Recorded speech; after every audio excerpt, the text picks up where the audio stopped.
Fala galera do YouTube, mais uma aula de Power BI e na aula de hoje eu vou te mostrar quais são os 3 erros, as 3 ciladas que você tem que evitar dentro do Power BI. Então assiste até o final para não cair nenhuma dessas enroscadas aqui no Power BI que provavelmente você ou já caiu ou iria cair em algum momento. E é o seguinte, para essa aula eu preparei um resumo PDF passo a passo junto com a minha equipe. Esse resumo em PDF com todo o passo a passo dessa aula tá aqui na descrição do vídeo, então é só você acessar lá. E aproveitando, ó, já sabe, né? Se você gosta aqui dos conteúdos da hashtag, não esquece de deixar o like, porque quanto mais likes, mais o YouTube entrega esse conteúdo para mais pessoas e mais pessoas vão ser beneficiadas com esse conteúdo de Power BI. Então, se você acredita que é um conteúdo maneiro, já deixa o like aí para ajudar a chegar em mais gente, beleza? E se você ainda não está inscrito no canal, já se inscreve aqui embaixo e ativa o sininho para receber todos os dias conteúdo de Excel, VBA e Power BI. Sem mais delongas, vamos para a aula de hoje. Então, aqui eu vou te mostrar agora os 3 erros muito comuns que acontecem dentro do Power BI. E aí não são os únicos 3 erros que você vai encontrar, mas são 3 erros que eu vejo acontecer com muita recorrência e que são muito facilmente evitados. É só saber não cair nesse lado. O primeiro erro é o seguinte, vou abrir aqui a base de dados que a gente vai usar nesse primeiro erro, que é uma base de dados de logística, de transporte. Então, cada linha dessa tabela representa o transporte de um produto do ponto A para o ponto B. Então, por exemplo, aqui a gente atendeu um cliente chamado Libra Energia e a gente começou aqui no município do Rio de Janeiro, foi até Santos, percorreu uma quilometragem determinada, teve um faturamento nessa entrega de R$1.000, teve aqui uma data do pedido de 5/1/2018, tempo de entrega de 6 dias e assim por diante. Só que vamos lá, se você olhar, a gente tem todas as entregas de um determinado mês e logo abaixo, no final do mês, a gente tem uma linha com o total de quilometragem rodada daquele mês e o total de faturamento daquele mês. A mesma coisa depois, fevereiro e o total de quilômetros e faturamento em fevereiro. Mesma coisa para março, abril, maio e assim por diante. E esse é o primeiro erro gravíssimo no Power BI. Qual que é o erro? É trazer colunas ou linhas, trazer informações com cálculos. Ó, esse total de cada linha, esse total aqui de cada mês é um erro muito ruim. Por que é um erro muito ruim? Pensa aqui comigo o seguinte, porque, quando a gente for levar as informações para o Power BI, a ideia é que cada coluna tenha apenas uma única informação. Então, para começar, a primeira coluna, número do serviço, além de ter números de serviço, ela tem um nome, um título ali de total. Isso já não faz sentido, mas esse nem é o principal problema. O principal problema é justamente que nas colunas de total de quilômetros rodados e total de faturamento de cada uma das entregas, de cada um dos transportes, além das entregas individuais, você tem o total do mês. Só que isso é muito ruim. Por quê? Porque você tem todas as informações da quilometragem no mês e o total. Então você está meio que duplicando a informação. A mesma coisa para o faturamento. Você tem os faturamentos individuais de cada entrega e o total do mês. Então, de novo, você está duplicando a informação de faturamento. Então, quando você for montar um relatório no seu Power BI, o que ele vai fazer quando você analisar as informações de total de quilômetros rodados e informação de faturamento? Ele vai duplicar os valores, porque além dos individuais, você vai ter o total de cada mês. Fez sentido? Então, ele está sempre repetindo. Então, por exemplo, se você rodou 1.000 quilômetros, ele vai te mostrar no relatório que você rodou 2.000. Se você faturou R$1 milhão, ele vai te mostrar como se você tivesse faturado R$2 milhões, porque ele está duplicando, repetindo a informação. Beleza, não entendi o problema, mas e agora, o que eu faço? Eu vou lá no Excel e deleto as minhas linhas de total? Normalmente não. O ideal seria, sim, deleta, porque esse total você consegue calcular lá pelo Power BI.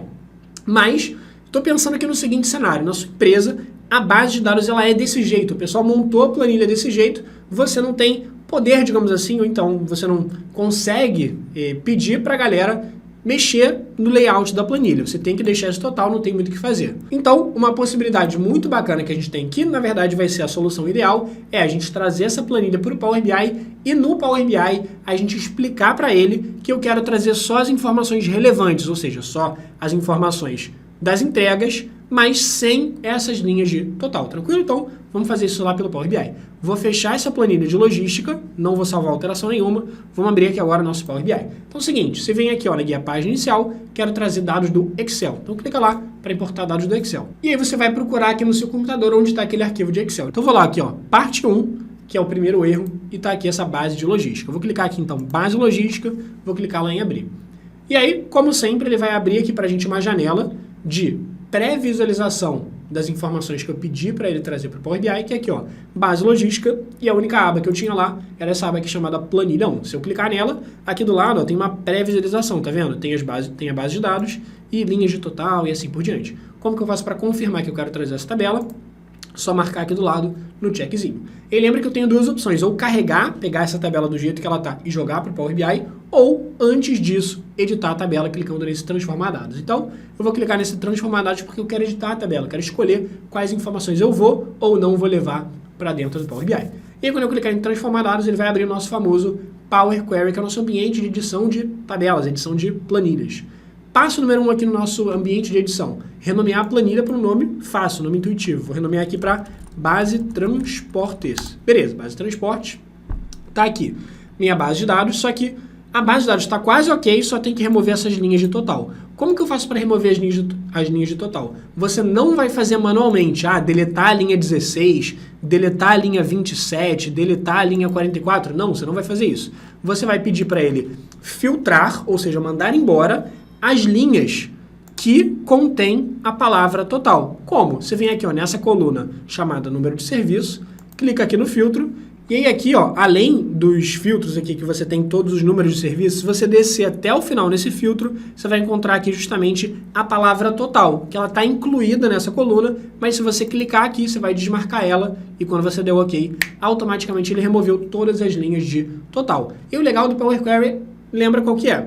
Além de você conseguir fazer isso automaticamente, já tirei o total de todos os meses, se você for lá no seu Excel e criar novos meses com novos totais, quando eu atualizar a planilha, ó, quando eu clicar aqui em atualizar, ele já vai trazer os novos meses e também ele vai excluir o total desses novos meses, porque ele decorou que eu quero sempre filtrar o total. Tanto que, ó, aqui do lado, percebe, essa etapa aplicada que ele chamou aqui, que ele gravou o que eu fiz, ele lembra que eu quero sempre filtrar as linhas que na primeira coluna está escrito total, beleza? Então, a princípio, tudo certinho aqui com a nossa informação.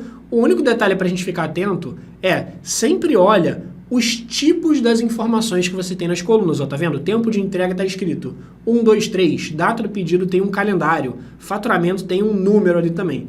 Então, cada coluna tem um tipo de informação. Só que o número do serviço, ele está sem nada.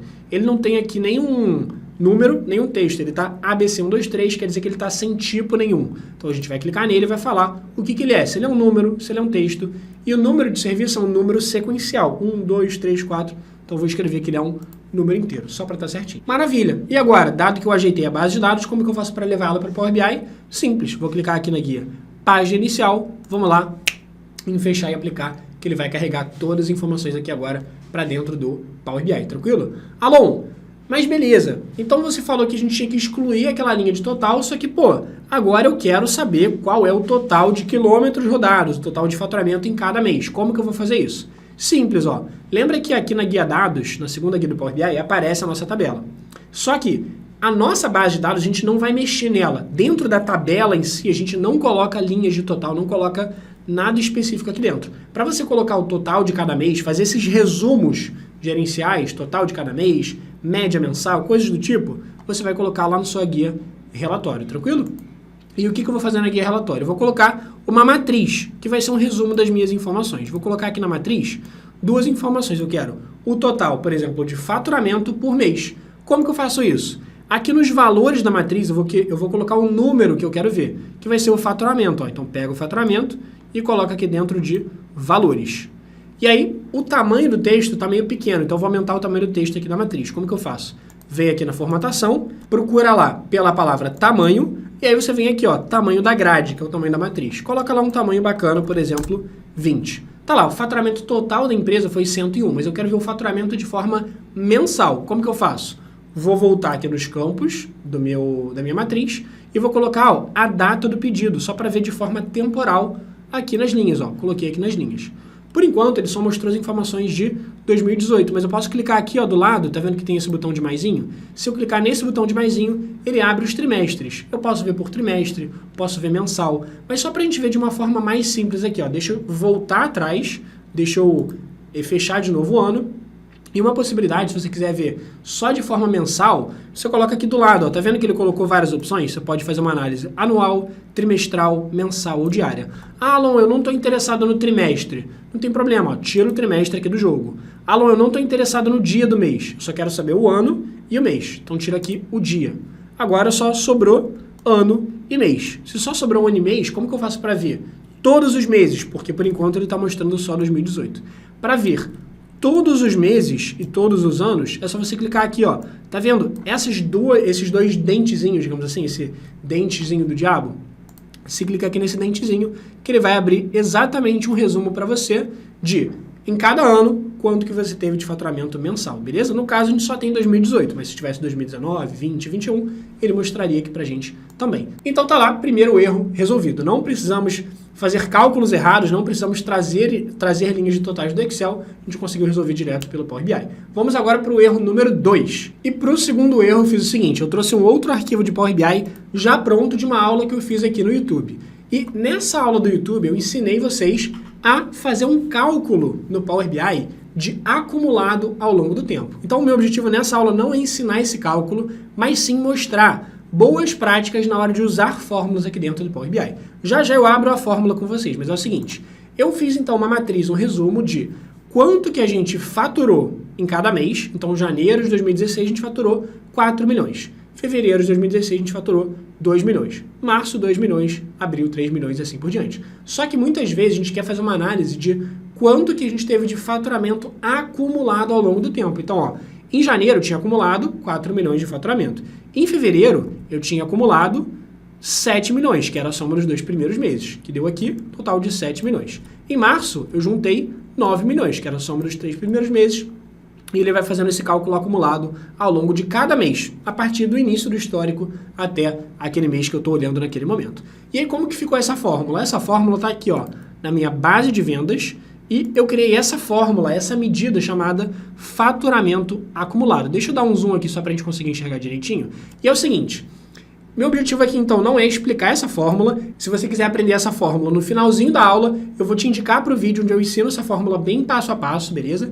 Mas o que eu quero te explicar é o seguinte, percebe que essa fórmula, ela tá feia, ela tá ruim de enxergar. Até para mim, que eu já sei como é que funciona essa fórmula, fica chato, fica ruim, fica difícil de eu conseguir analisar o que está sendo feito nessa fórmula. Então, o segundo erro é a gente criar fórmulas sem organizar elas. A gente criar fórmulas colocando tudo como se fosse uma linha só, sabe? Você escrevendo texto sem dar vírgula, sem dar espaço, você escrevendo uma redação mesmo, sem dar parágrafo, sem pular linha, sem nada do tipo, o texto fica todo bagunçadão. Quem nunca recebeu um textão no WhatsApp ali, cheio de... enfim, aquele texto corridão. Então a nossa ideia é conseguir separar as informações aqui da fórmula. Como que eu faço então para organizar minha fórmula? Seguinte, para você organizar a fórmula tem um atalho, que é o atalho Shift Enter. O Shift Enter, ele pula linhas, ó. Por exemplo, se eu chegar aqui no início da fórmula, depois do sinal de igual, e apertar Shift Enter uma vez, ele pula uma linha. Shift Enter, ele pula mais uma linha e assim por diante. Mas vamos começar aqui do zero só para a gente ver o que a gente vai fazer na fórmula. Então na fórmula, não tem uma mega regra aqui de como que você vai organizar, mas tem algumas boas práticas. Por exemplo, assim que você começa a fórmula, você já pode chegar aqui direto, por exemplo, usei a fórmula Calculate. Você não precisa entender o que é a fórmula Calculate. Mas assim que você abrir a fórmula, você vai lá e aperta Shift Enter. Por quê? Porque aí você consegue começar as informações que você vai preencher na fórmula na linha de baixo.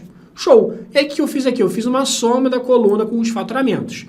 Vírgula. O que quer dizer essa vírgula? Quer dizer que eu estou passando para a próxima parte da minha fórmula. Então, colocou a vírgula, aperta Shift Enter de novo, porque aí você já passa para o próximo pedaço. Estou abrindo uma nova fórmula chamada Filter. Cara, abriu a fórmula, assim que você abriu o parênteses, de novo, ó, Shift Enter. Tudo bem? E eu coloquei aqui uma formulazinha chamada All, vírgula. Ou seja, se eu coloquei vírgula, passei para a próxima parte da fórmula. Então, você já sabe, Shift Enter. E aí um outro detalhe também, tá vendo que eu fechei 3 parênteses porque eu fiz várias fórmulas? Também na hora de fechar os parênteses, por exemplo, ó, tá vendo esses 2 últimos parênteses? Muitas vezes, na hora de fechar os parênteses, a gente também pula a linha. Por exemplo, ó, abri um parênteses aqui, fechei aqui na mesma linha, tudo bem. Só que esses outros parênteses, ó, olha o que vai acontecer. Vou chegar no penúltimo parênteses e vou apertar Shift Enter. Eu vou chegar no último parênteses também e apertar Shift Enter. Cara, olha a diferença da fórmula agora. Eu vou fazer o seguinte, eu vou apertar Enter, porque a Enter vai confirmar que eu terminei de editar minha fórmula. Cara, olha o seguinte. Então, de novo, você não precisa entender o que essa fórmula faz, depois no final da aula eu vou te indicar para esse vídeo, mas você consegue ver que ao invés de estar aquela informação tudo confuso, tudo seguido, tudo diretão, a gente consegue separar. Então eu sei que eu estou usando a fórmula Calculate, estou fazendo uma soma, estou fazendo um filtro, estou selecionando a tabela calendário, estou fazendo uma comparação aqui entre datas e depois estou finalizando aqui os meus parênteses. Então, o segundo erro é justamente colocar a fórmula seguidona e como que a gente corrige é justamente a gente conseguir usar esse atalho do Shift Enter para fazer essa organização dentro das fórmulas. E essa organização é o que a gente chama de indentação. Esse é um termo de programação, é indentação mesmo, não é identação, é indentação. E aí você consegue fazer, meio que dividir o seu código, dividir a sua fórmula em blocos, fica muito mais organizado, muito mais legível e você vai se agradecer mais pra frente quando você tiver que mexer na fórmula de novo, vai ficar muito mais fácil de analisar, tranquilo? Então, esse é o segundo erro, vamos agora pro terceiro. Agora pro terceiro erro também deixei um arquivo pronto aqui de Power BI pra gente ter uma ideia. Então é o seguinte, tô aqui nesse meu arquivo, vamos abrir aqui a nossa guia dados do Power BI só pra gente ver quais informações a gente vai ter. Nessa base de dados, a gente vai ter aqui um cadastro de clientes. Então eu tenho aqui o nome de cada um dos clientes para o qual a gente prestou serviço, o tipo de pessoa, se é jurídica ou se é física, quanto que a gente teve de faturamento com cada empresa, com cada pessoa, e a sede daquele cliente e também o número do cliente, um cadastro mesmo ali, um código ali de 1 a 20 do cliente. Beleza. Só que agora imagina o seguinte, imagina que eu queira criar um gráfico que me diga qual foi o faturamento que a gente teve com cada cliente. E aí o terceiro erro cara, isso eu vejo demais, que é usar gráfico de pizza a doido, usar gráfico de pizza para tudo. Cara, pensa comigo, vamos lá, vamos criar um gráfico de pizza aqui. Vou criar o gráfico de pizza e nesse gráfico de pizza eu vou colocar duas informações. Eu vou colocar o total de faturamento por cada cliente. Então eu vou colocar aqui, faturamento nos valores do gráfico. Beleza, ele vai criar aqui para mim o gráfico. Eu vou colocar o nome do cliente na legenda, que vão ser as fatias do gráfico. Só que... Preciso falar alguma coisa? Olha como é que ficou esse gráfico de pizza. E de verdade... E assim, pode ser que você já tenha feito um parecido, você já tenha visto algum amigo, colega seu fazer alguma coisa parecida. E, cara, dá pra ver de cara que não faz isso de jeito nenhum, por favor. Gráfico de pizza não funciona com muita informação. Cara, você consegue me dizer aqui quanto que a gente teve de faturamento em cada cliente? Para piorar, eu não consigo nem bater o olho e saber quem é quem. Mesmo que eu conseguisse bater, ia ficar muito ruim. Mas olha o seguinte, cara, quem é o azul claro? Quem é esse azul escuro? Tem tantas cores azuis aqui que não dá para entender nada do que está acontecendo. Então, acho que eu não preciso nem mais falar nada. Simplesmente esquece gráfico de pizza quando você tiver muitas informações. Gráfico de pizza tem um único objetivo para ter tanto Power BI, quanto Excel, quanto PowerPoint, qualquer coisa, o gráfico de pizza só tem um único objetivo, que é você conseguir representar qual é a parte de cada fatia do todo. Só que não faz sentido você criar um ranking dos clientes com gráfico de pizza.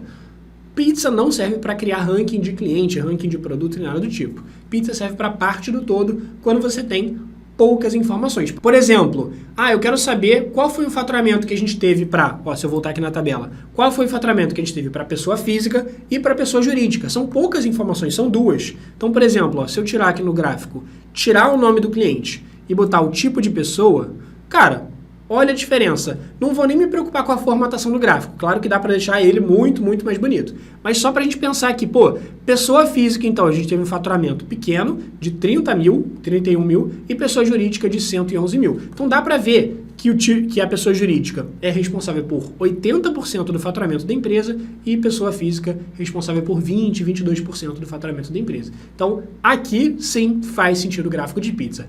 Aqui, quando eu coloco o nome do cliente, não faz sentido, por favor, não faça isso. E eu já vi gente falando assim, mas o pessoal da empresa quer que eu faça gráfico de pizza. Cara, mostra a diferença. Alon, o que eu vou fazer então ao invés de gráfico de pizza? Cara, para ranking, você quer fazer o cliente que mais comprou, o segundo que mais comprou, o terceiro, o quarto, quinto? Faz o seguinte, deixa eu deletar esse gráfico, vou dar um delete. Para rankings, para você mostrar total de faturamento por cliente, vendas por produto, coisas do tipo, você vai usar o gráfico normalmente de barras. O gráfico de barras é um gráfico que fica na vertical, ele fica bem legal nesse sentido. Vou colocar aqui nos valores o faturamento e aqui no eixo, eu vou colocar o nome do cliente. Agora sim, olha a diferença. Ainda dá para dar uma melhorada nele, ó. Clica lá na parte de formatação, vamos mudar as cores dos dados, ó. Vem aqui na cor, vamos colocar uma cor que faça um pouquinho mais de sentido, sei lá, uma cor azul mais escuro que eu prefiro aqui. Ah, quero colocar lá um rótulo de dados, que são os números de cada uma das barras. Vai lá, procura aqui pelo rótulo de dados, coloca lá. Aumenta o tamanho do rótulo de dados, vou vir aqui, aumentar o tamanho. Alon, quero colocar uma borda, coloca a borda. Alon, quero colocar sombra, coloca a sombra. Então, cara, olha a diferença. Deixa eu até colocar o gráfico de pizza de novo. Vou colocar o gráfico de pizza. Faturamento em valores, nome do cliente em legenda. Cara, se o pessoal da sua empresa, já vi isso, mas o pessoal da empresa quer que eu faça gráfico de pizza, mostra a diferença para eles. Onde que você acha que fica mais fácil de ver os clientes que mais e menos compraram? No da esquerda ou no da direita? Acho que não precisa nem falar muita coisa, beleza? Então esse é o terceiro erro e você já sabe agora como resolver. Fez sentido? Gostou aqui de como resolver esses erros? Coloca aqui pra mim nos comentários se eu esqueci de algum erro, se você lembrou de algum erro específico pra gente também tratar em próximos vídeos. Alon, tem esse erro aqui que eu já vi muito, ou esse erro que eu acho que eu já cometi. Coloca aqui pra mim no chat qual erro você acha que ficou faltando aqui pra gente falar com vocês nos próximos vídeos. Fechado? Espero que você tenha gostado. Se você gostou, se você acha que esse conteúdo te ajudou, já deixa o like pra ajudar a gente no nosso canal a chegar em mais pessoas. E também não esquece de se inscrever aqui no canal para receber todos os dias vídeo de Excel, VBA e Power BI. Lembrando, aqui perto de mim, no finalzinho, nos últimos segundos de vídeo, vai aparecer duas coisas. Primeiro, um botão para você baixar o PDF resumo passo a passo da aula e também o segundo botão para você acessar aquela aula que eu comentei, onde eu ensino você a calcular uma fórmula para analisar o faturamento acumulado ao longo do tempo. É uma análise bem bacana para você implementar na sua empresa ou na empresa onde você vai começar a trabalhar. Fechado? Espero que você tenha gostado então e a gente se vê na próxima aula.